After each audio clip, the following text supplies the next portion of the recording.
श्रीगुरुभ्यो नमः। हरिः ओम्। गणानां त्वा गणपतिं हवामहे कविं कवीनामुपमश्रवस्तमं ज्येष्ठराजं ब्रह्मणस्पत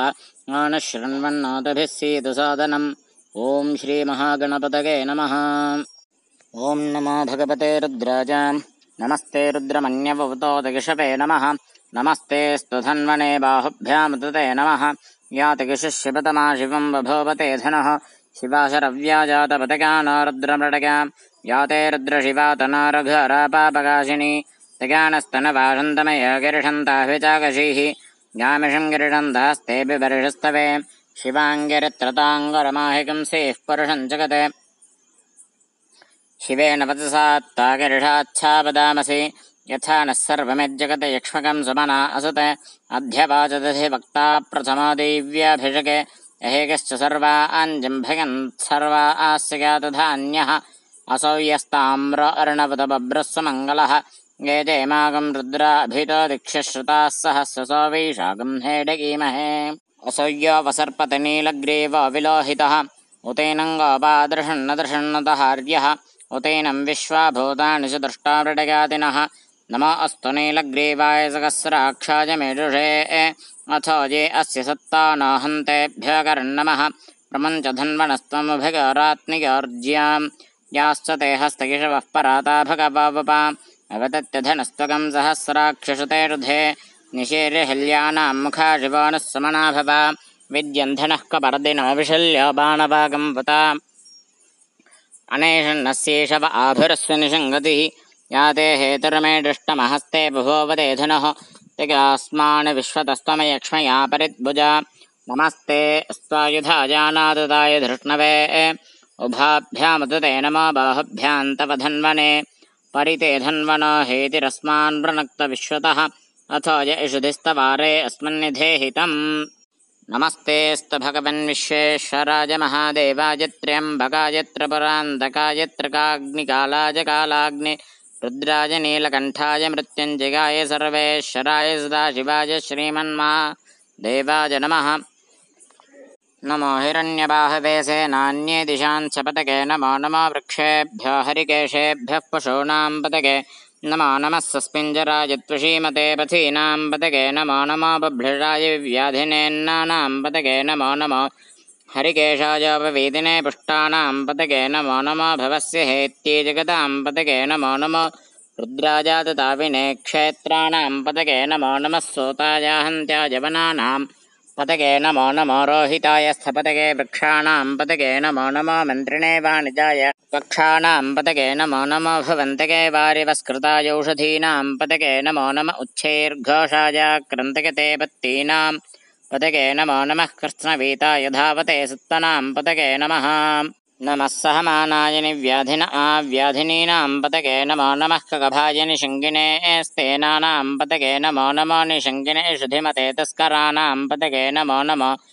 वञ्चते परिवञ्चते स्तायूनां पतके नमो नमो निचैरवे परिचरायारण्यानां पतके नमो नमः सृगाविभ्यो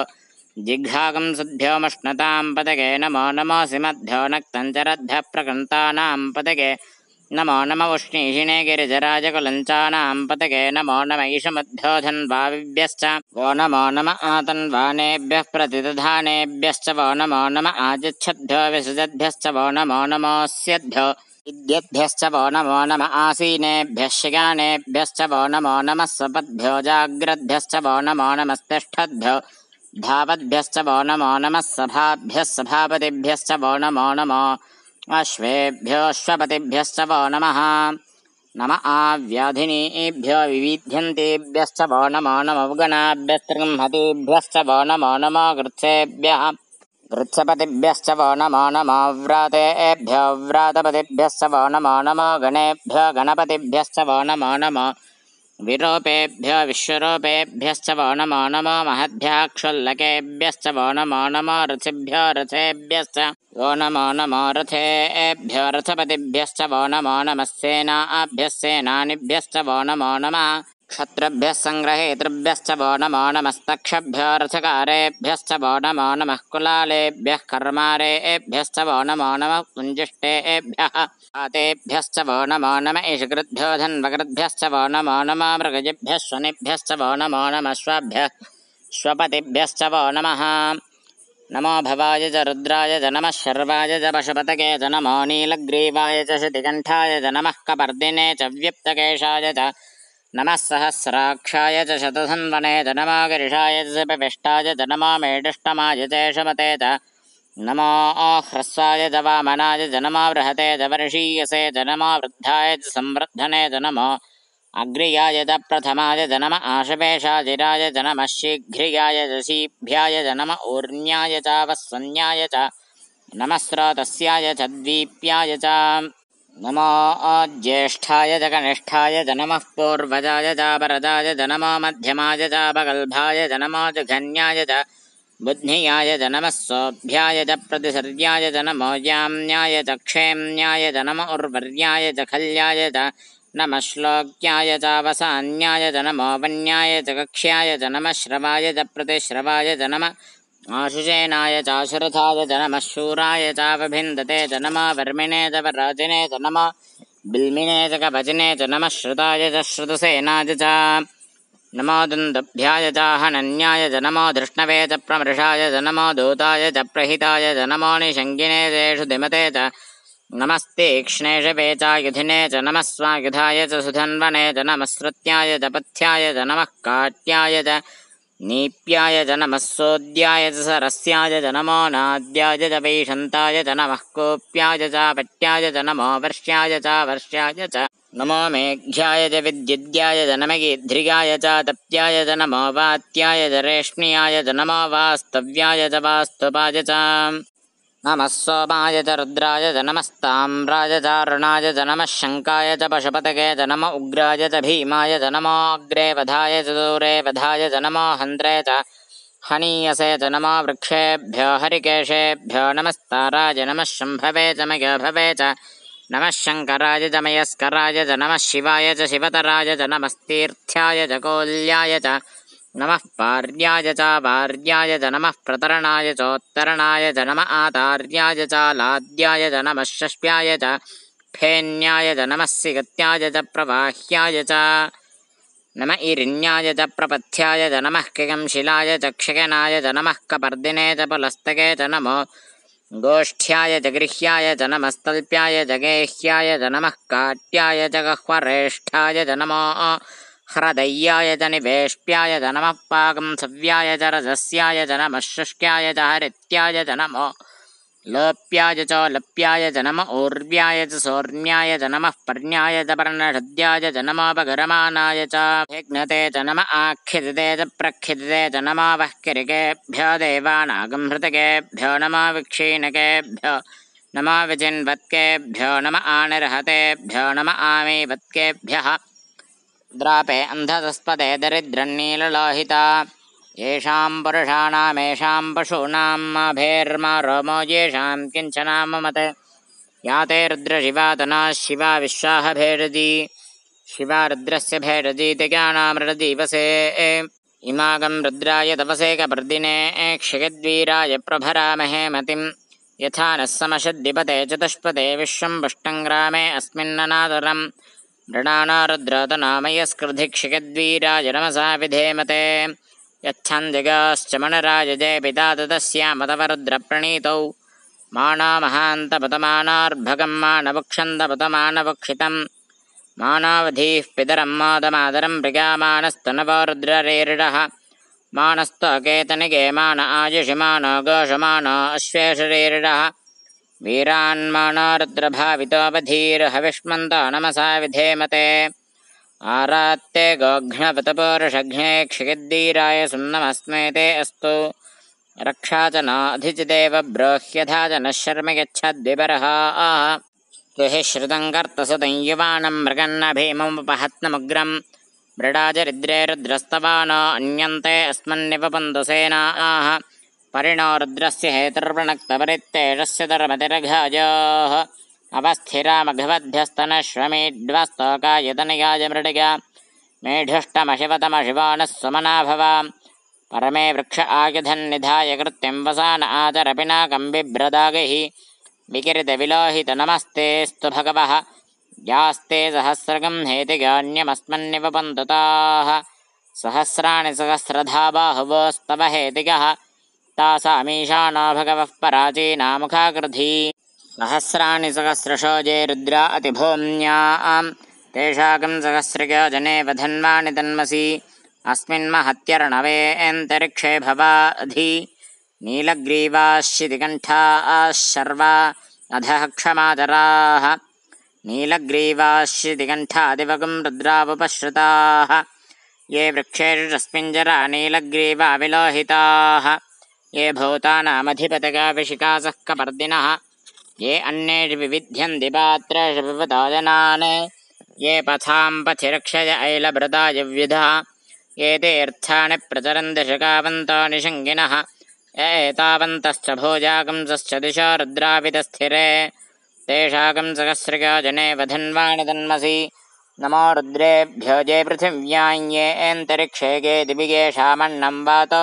वर्षमिषवस्तेभ्यो दश प्राचीर्दश दक्षिणा दश प्रतीचीर्दशोदीचीर्दशोर्ध्वास्तेभ्यो नमस्ते नो मृडयन्दते यन्दिष्मो यश्च नाद्वेष्टितं भोजं भेदधामि त्र्यम्बकं यजामहे सुगन्धिं पुष्टिवर्धनम् उर्वारुकमिव बन्धनान् मृत्योर्मुक्षीयमावृतात् यो रुद्रो अग्नो यो अप्सिकवोषधीरियो रुद्रा विश्वाभवना विवेट तस्मै रुद्राय नमो अस्तु तमुष्टिः अश्वशुधन्वाजा विश्वस्य क्षिगतभेटतस्य यक्ष्वा महेशो ओ मनसाय रुद्रन्नमा आभिर्देवमसुरन्दवस्य अयं मे अस्तो भगवान् यं मे भगवत्तरः मे विश्वभे एष जायं शिवाभिमर्षणः ये ते सहस्रमगितं पाशा मृत्यामृत्याज हन्तवे तान् यज्ञस्य मायया सर्वानवगजामहे मृत्यवे स्वाहा मृत्यवे स्वाहा ॐ नमो भगवते रुद्राय विष्णवे मृत्युर्मे पाहि प्राणानां ग्रन्थिरसि रुद्रो मा विशान्तकाः तेनान्येन आप्यायस्व नमो रुद्राय विष्णवे मृत्युर्मे पाहि ॐ शान्तिः शान्तिः शान्तिः अग्नो विष्णो सुजोषसे मा वर्धन्दवाङ्गिरः जिम्नेर्वाजेभिरागतम् वाजश्च मे प्रसवश्च मे प्रकृतिश्च मे प्रसिद्धिश्च मे धीतिश्च मे कृतश्च मे स्वरश्च मे श्लोकश्च मे श्रावश्च मे श्रुतिश्च मे ज्योतिश्च मे शुभश्च मे प्राणश्च मे पाणश्च मे व्यानश्च मे सुश्च मे चित्तञ्च म आधीतञ्च मे वाक्च मे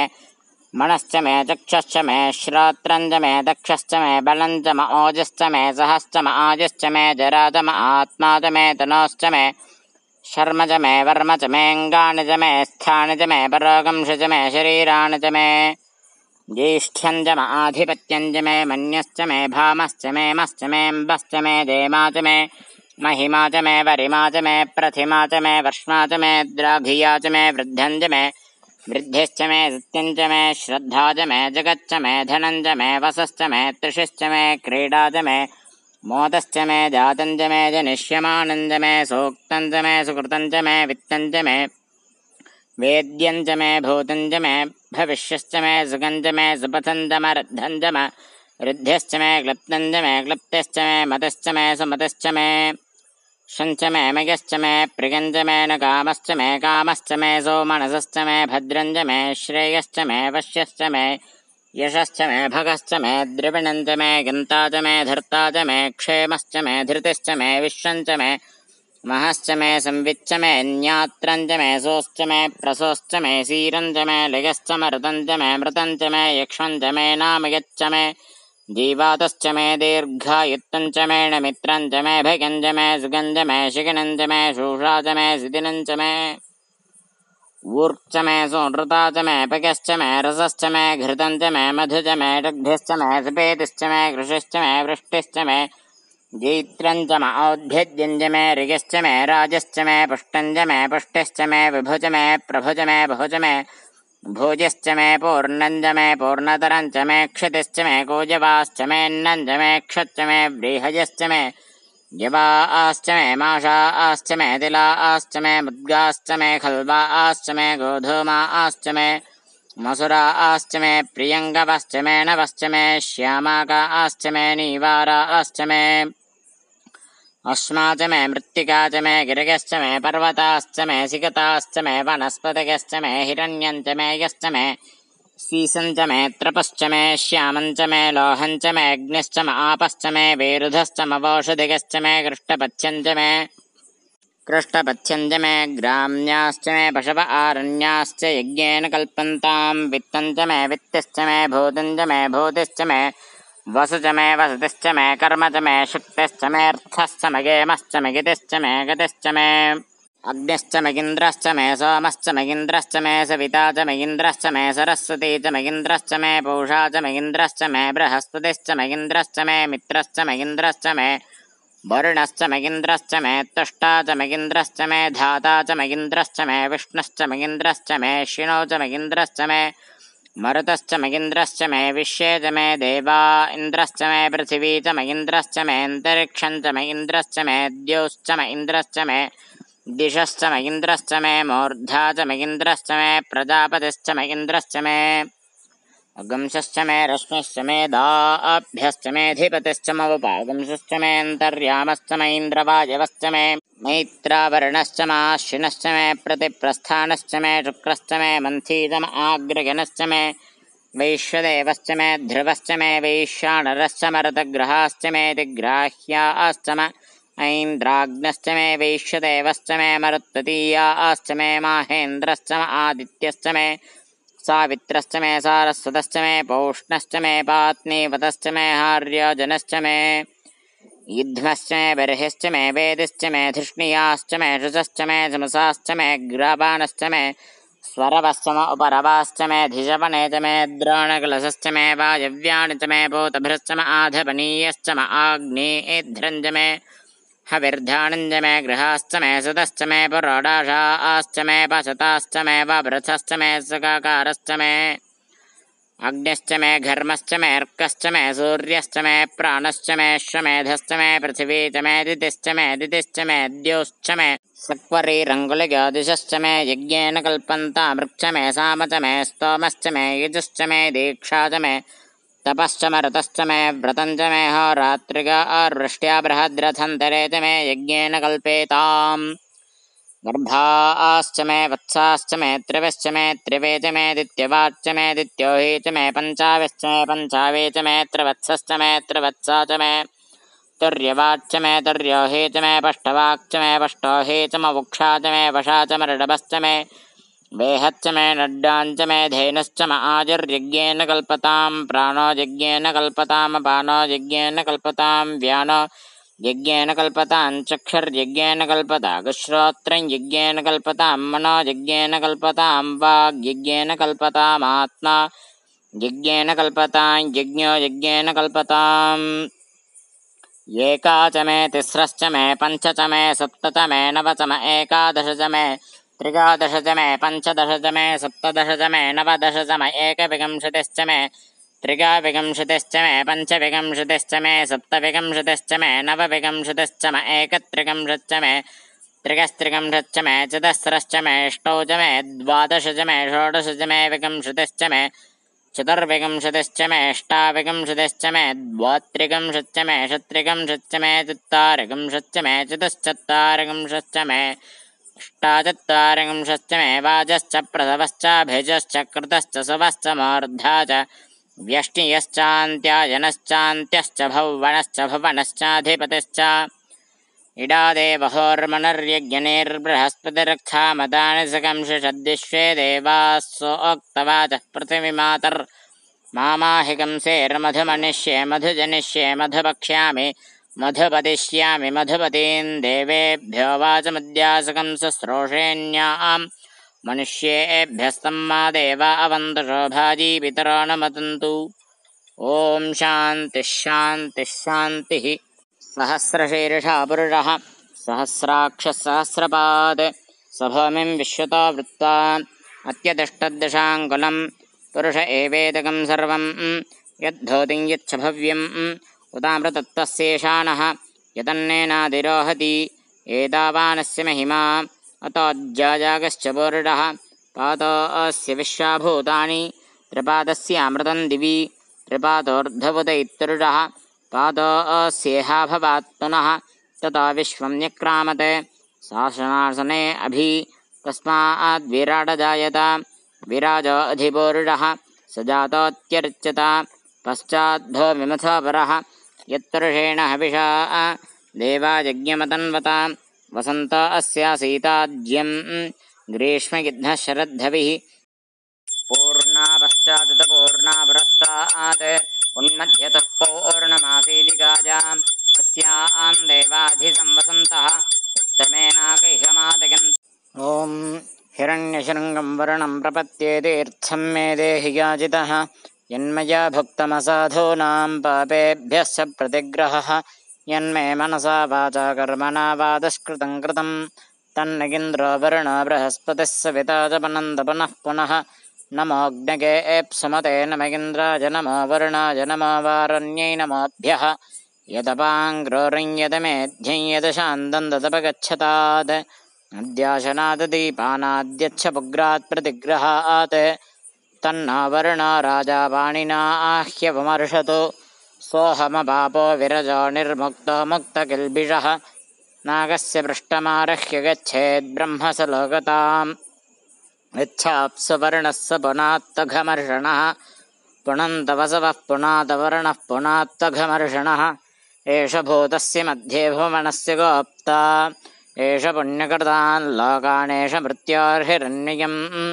द्या वा पृथिव्योर्हिरण्मयगं सग्गश्रुतगं सुवः